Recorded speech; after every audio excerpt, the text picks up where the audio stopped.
Good morning, everybody, and welcome to the Rangers Review morning briefing for Monday, the 31st of January. It's transfer deadline day, and there may be some activity at Ibrox before the window closes. I'm Derek Clark. I'm joined as ever by Joshua Barry. How are we doing, Joshua?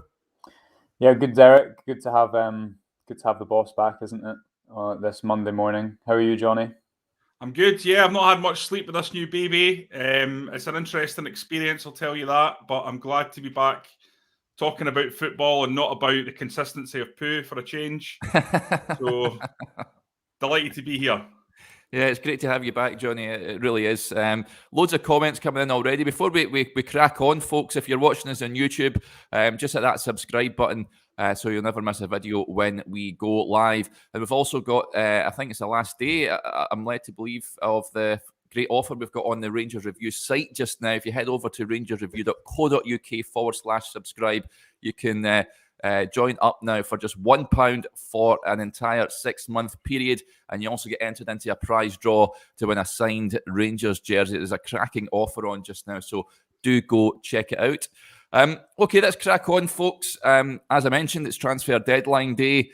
We'll touch on Aaron Ramsey in a minute. I know you've got plenty to say about that, Johnny, but we're led to believe that Rangers are close to sealing a deal for a Polish defender, Maciej Zakowski, I believe that's how you pronounce his name, as a sort of backup to James Tavernier. Of course, Nathan Patterson left earlier in the month. He's a 20-year-old on the books of Lechia Gdansk in his homeland, but he's out of contract at the end of the month.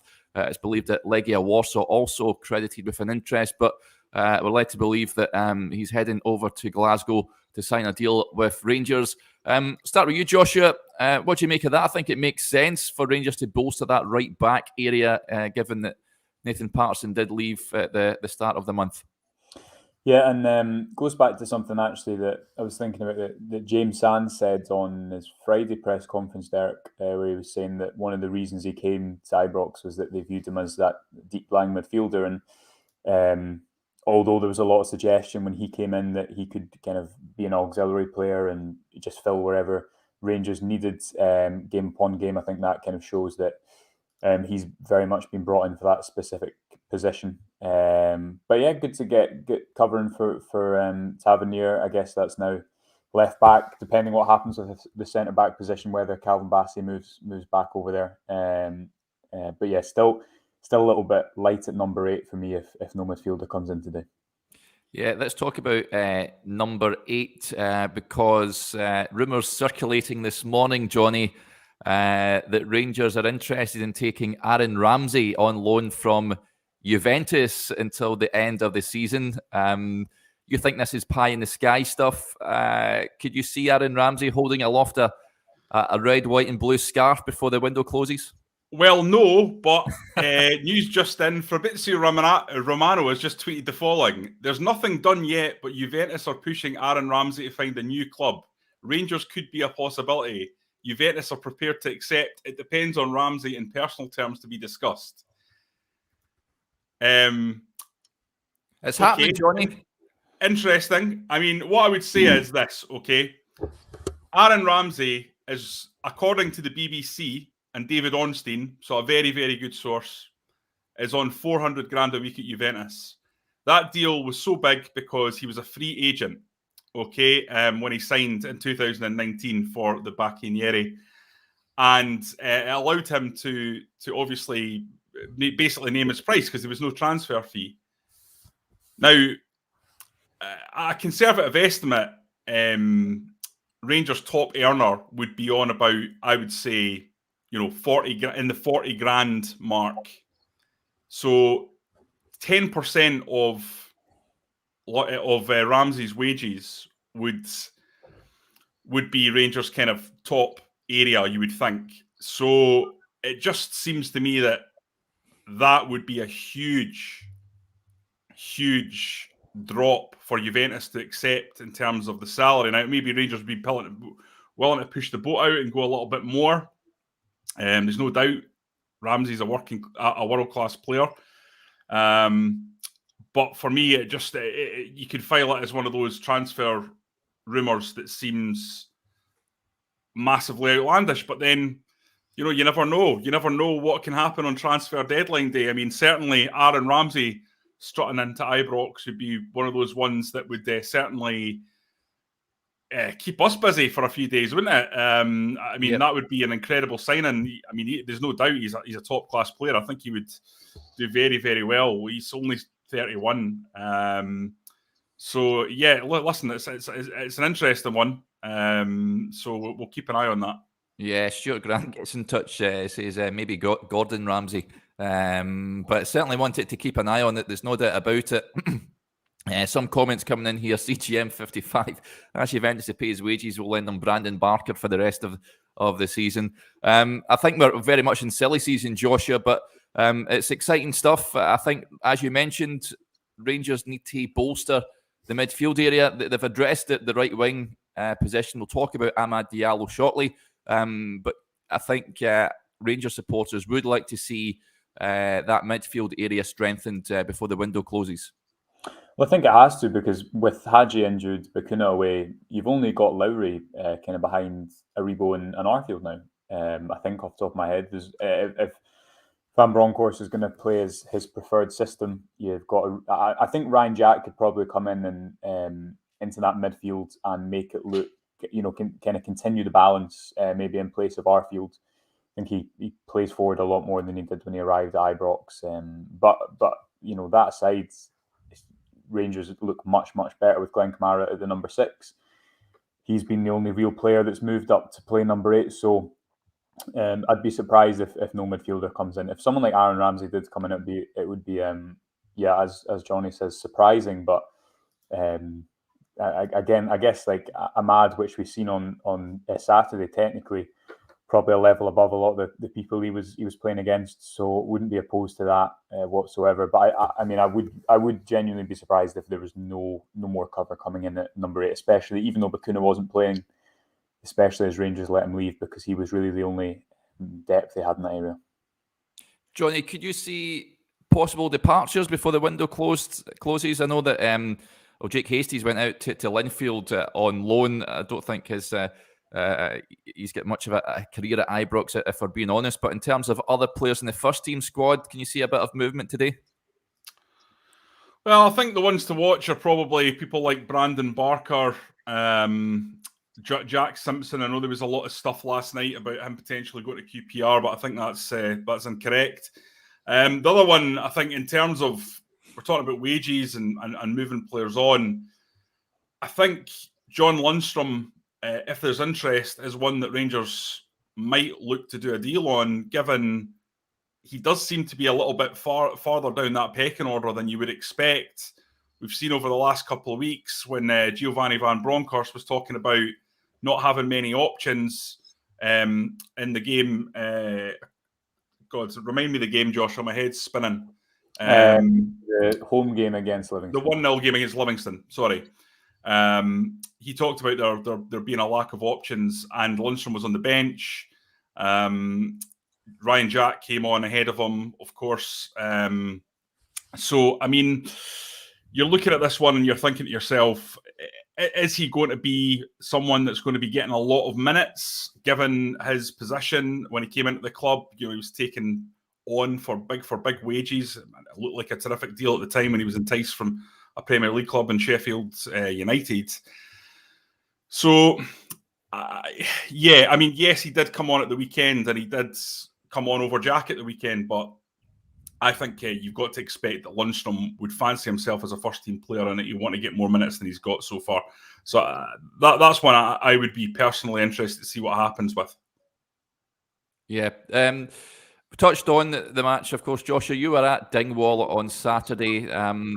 Rangers weren't at their best, drawing 3-3 up there against the Staggies. 3 defensive calamities, 2 errors, uncharacteristic errors from Alan McGregor. What was your main takeaways from the game on Saturday lunchtime? Well, I think there's kind of two routes you can go down. The first is that Rangers conceded 3 goals, and Van Bronckhorst spoke about them being gifts, but Rangers gave up too much control of the game. There was a period after Ross County went 2-1 up, and they were still passing the ball in Rangers half. still trying to retain pressure when they were ahead, and Rangers didn't do that enough. They've not done that enough in certain away games, and I guess this was maybe that catching up on them slightly. Really, really poor goals to concede. Even the final one, the way that the midfield gave possession away in the 95th minute, for me was just criminal. There was a long diagonal attempted. Glenn Kamara as well had his part to play, so that was frustrating. But I think the positive on it, if we're allowed a positive spin only 2 days after it, is that you look at the second half, how the manager changed the approach, and I think that gives him his avenue forward away from home. I think apart from Livingston and Dundee United, when Rangers have been without key players, namely Joe Aribo, and you've really noticed Joe Aribo not being there, they've been pretty dominant at home, and the tweaks he's introduced, whether that be Tavernier coming inside or Barisic playing a little bit more centrally, when Rangers are trying to get the ball up the field, those little traits have worked really well. And I think moving towards that in the second half made Rangers look a lot better. It allowed Ahmad to get on the ball, and I don't know about you guys, but I thought he looked so exciting whenever he got the ball. Technically, you could just tell the level he was at. I was actually speaking to the parents of the Ross County left back, whose name escapes me now. They were up watching him for the first time since he moved on loan from Southampton, and they were not. It was an unpleasant surprise when I told them who their son was going to be facing, the most expensive player to play in Scotland for quite some time. But I thought Ahmad did really, really well, and Rangers should have seen the game out. They almost doubled Ross County's XG, but to concede that last goal is just pretty unforgivable, and that sets the narrative. But yeah, for me, the main takeaway, Derek, is that's how you go and approach away games. You've got to continue to retain the tempo even when you're behind, not rely too much on playing on the counter-attack. And the goals were the gifts, but Rangers gifted space far too easily to Ross County, and those goals don't happen if Rangers defend higher up the pitch. Yeah. Is that a concern heading into Wednesday, Johnny, that defensively Rangers again look fragile? When Giovanni van Bronckhorst arrived, that was the first thing he did was solidify that back line. And of course, he went on that great run with hardly conceding a goal. Since they've came back from the winter break, Pataudry and now Dingwall, it looks like there's cracks emerging in the defensive structure. You know what? I don't think there is cracks in the defensive structure. I'm going to get probably a lot of flack for this, but this is my honest reading of the game. It was an incredibly mad game, and sometimes these things happen in football. You've got 2 goalkeeper mistakes and 1 calamity of a goal. The second goal is a disaster. It's a bad header by Barisic. Before that, it's a terrible clearance by Goldson, and then Bassey completely misses the ball. So these 3 bad errors in that one phase of play.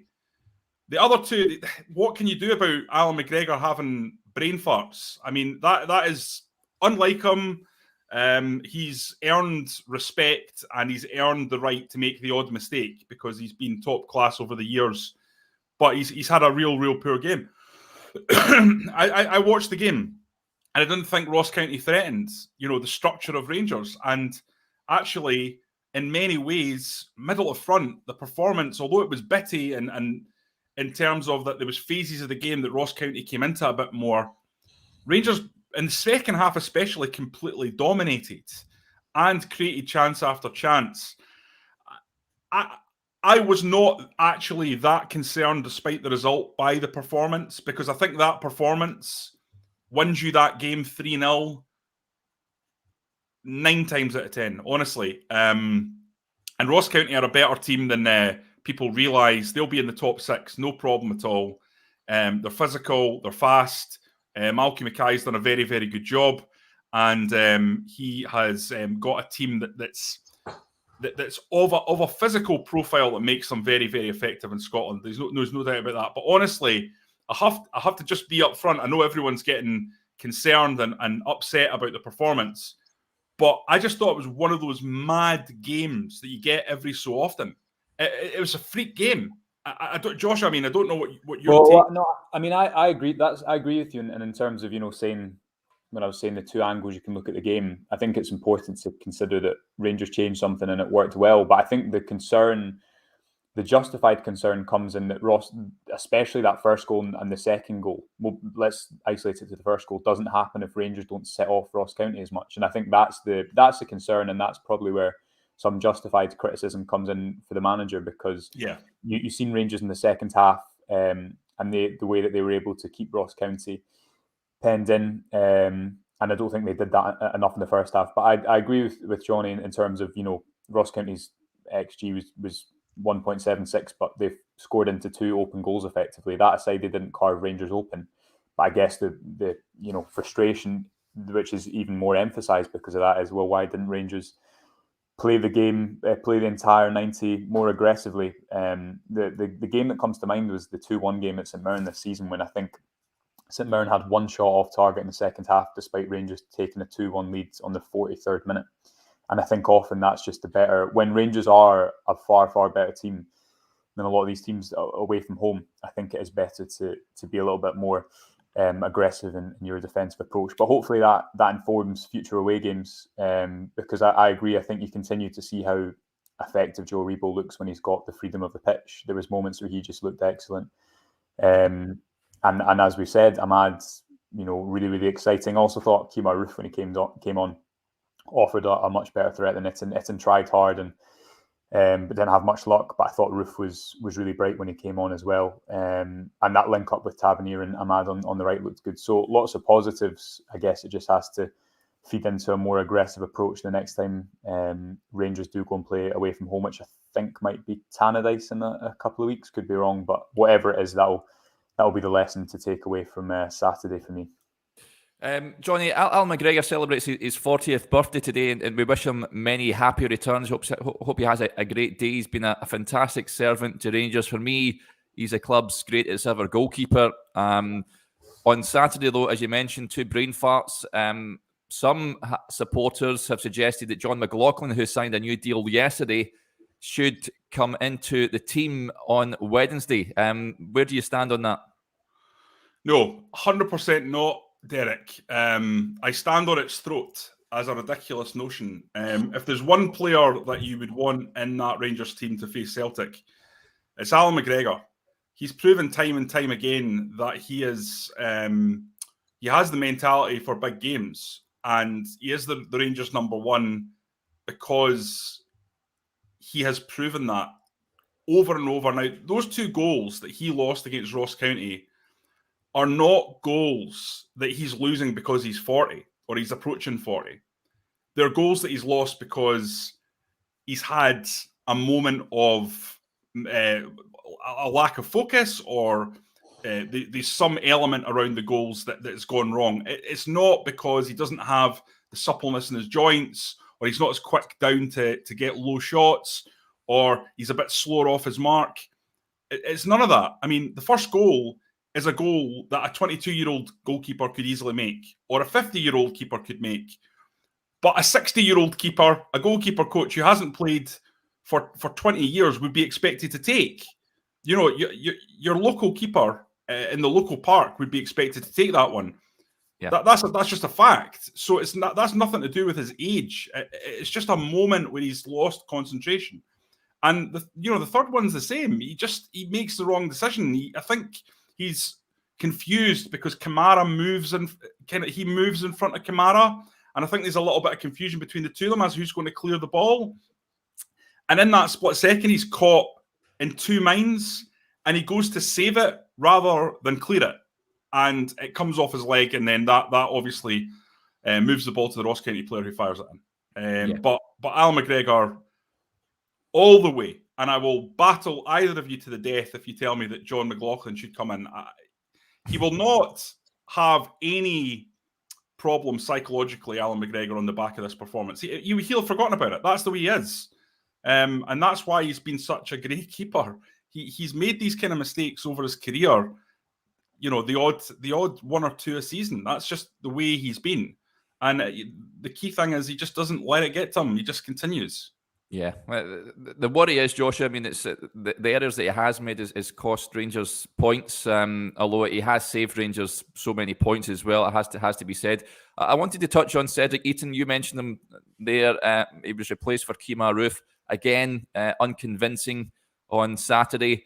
I think very much a surprise starter, given the midweek format at Fashion Sakala and Kemar Roof. I think either or, most Rangers supporters would have liked to have led the line. Heading into Wednesday, does he start for you? No, I think Kemar Roof does 100 times over, and I think that's why he was on the bench probably on Saturday. You could see when Roof came on, he just offered a completely different threat. I think his first involvement was to roll a centre back using his chest to play the ball wide. Should have scored. Really unfortunate when he scored and when he turned and hit the post with his left foot. Thought he looked really sharp, and I'd trust him to go in there in the Old Firm and make an impact. Actually, would look forward to seeing him having a few games within this system. Itten for me. Just didn't do enough, and that that's 2 league games in a row that he's not. And the difficulty is that you just need to take your chance really quickly at Rangers, and Itten's not done that. Hard to see how he doesn't just kind of become a squad player for the remainder of the season. Could have had a couple of goals in the second half if he'd maybe been a little bit sharper in the box. But there was a multitude of chances. Sakala should have scored as well. Roof, as I say, hit the post. Arfield had efforts, but yeah, Roof for me centrally on Wednesday.